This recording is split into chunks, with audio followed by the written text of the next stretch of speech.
Nama saya adalah Dwi Arti Anugrah. Saya adalah mahasiswa Human Capital and Knowledge Management UI Angkatan 10.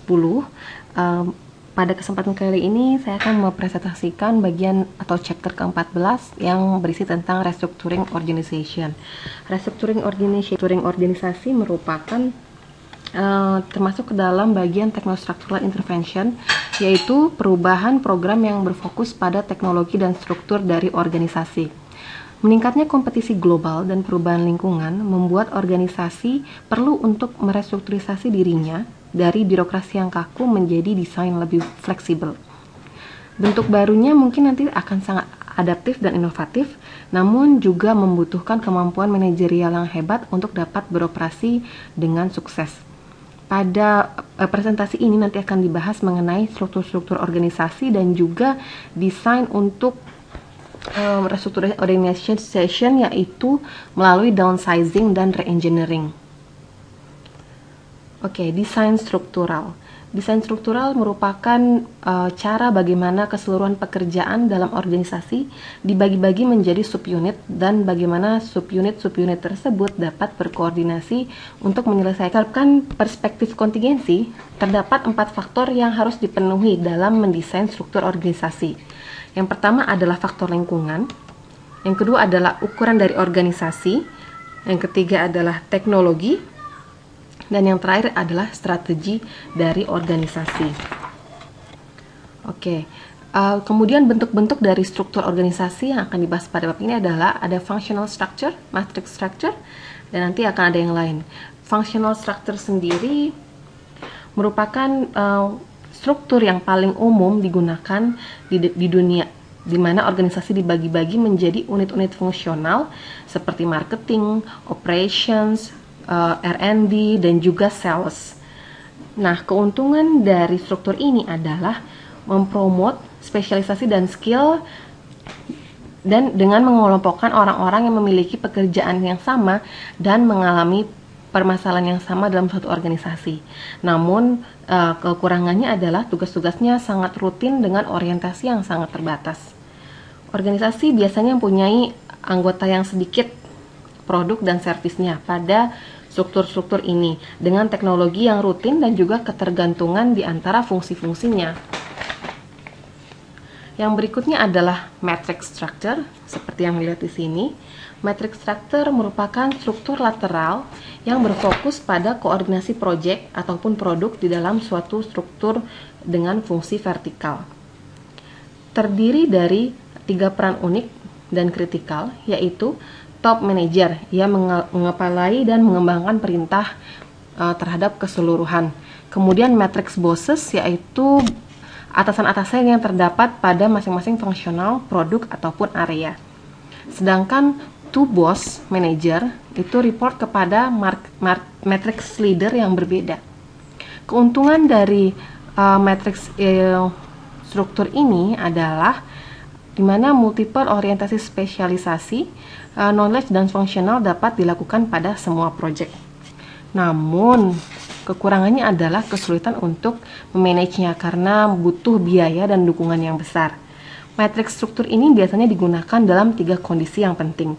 Yang pertama, harus ada tekanan yang real dari luar untuk dual fokus atau banyak customer dengan permintaan unik, dan di lain pihak permintaan tersebut membutuhkan kemampuan teknis. Keadaan yang kedua, ketika organisasi harus memproses informasi dalam jumlah besar. Dan yang ketiga, datang dari tekanan untuk berbagi sumber daya yang ada di dalam organisasi. Untuk bentuk organisasi berikutnya adalah divisional structure. Divisional structure dikenal dengan struktur produk atau self-contained unit. Keuntungan pada struktur ini adalah dapat mengenali kunci interdependensi dan mengkoordinasi sumber daya dan keseluruhan hasil dalam suatu organisasi. Sedangkan kekurangannya adalah tidak mampu mencukupi pekerjaan-pekerjaan terspesialisasi untuk menggunakan skill dan kemampuan organisasi secara menyeluruh. Spesialis terisolasi di peer-nya dan gagal dalam meningkatkan spesialisasinya tersebut. Untuk yang struktur berikutnya adalah proses structure. Di sini terdapat multidisciplinary team di antara proses-proses inti. Jadi sistemnya lebih lateral daripada vertikal. Keuntungan dari struktur ini adalah ia fokus pada memenuhi keinginan customer. Karena dia meremove layer management, maka informasi lebih cepat dan akurat dalam organisasi tersebut. Namun, kesulitannya adalah ia sulit untuk mengubah organisasi yang ada menjadi bentuk ini karena cukup kompleks prosesnya. Yang berikutnya adalah customer centric organisasi atau OCE. Di sini, subunitnya fokus pada kreasi solusi dan kepuasan untuk pelanggan. Ia didukung oleh unit lain yang mengembangkan produk-produk baru untuk memuaskan pelanggan tersebut. Keuntungan dari struktur ini adalah mereka berdedikasi kepada pelanggan, mereka mengembangkan pemahaman yang mendalam pada kebutuhan pelanggan, mengikuti pilihan-pilihan dan tren industri yang sedang berkembang di lingkungan pelanggan. Namun, negatifnya adalah menjadi terlalu fokus dan kehilangan pandangan terhadap strategi organisasi yang lebih luas. Struktur ini cocok pada organisasi besar di mana ada dorongan yang kuat dari pelanggan dalam industri tersebut. Sedangkan untuk struktur yang berikutnya adalah network structure. Jadi pada network structure ini mengatur hubungan yang kompleks dan dinamis di antara organisasi ataupun unit-unit yang multiple, di mana masing-masing berspesialisasi dalam bisnis function tertentu. Oke, seperti yang sudah dijelaskan sebelumnya, cara-cara yang digunakan untuk restrukturisasi biasanya adalah dengan menggunakan downsizing. Downsizing merupakan intervensi yang digunakan untuk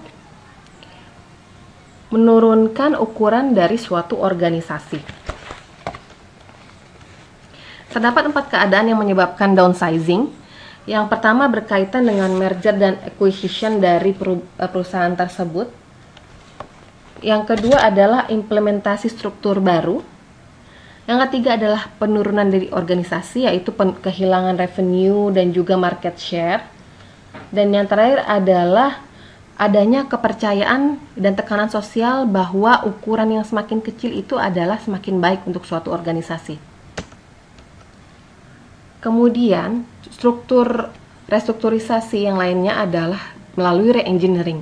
Re-engineering adalah perubahan pola pikir dan desain ulang yang fundamental pada proses bisnis untuk mendapatkan pencapaian yang dramatis pada performance-nya. Langkah-langkah yang dilakukan untuk re-engineering proses adalah mempersiapkan organisasi, yaitu dengan melakukan early communication dengan berbagai pihak yang terkait dengan re-engineering. Kemudian memikirkan kembali secara mendalam bagaimana pekerjaan dapat terselesaikan sebelumnya, yaitu bisa juga dengan menggunakan identifikasi dan analisa core business process, kemudian mendefine performance objektif yang ada, bisa juga dengan mendesain proses ataupun terakhir adalah restrukturisasi organisasi dalam menghadapi bisnis proses yang baru. Oke, sekian mengenai chapter ke-14. Semoga presentasi ini cukup berguna untuk di kemudian hari ataupun untuk pihak-pihak yang berkepentingan. Terima kasih.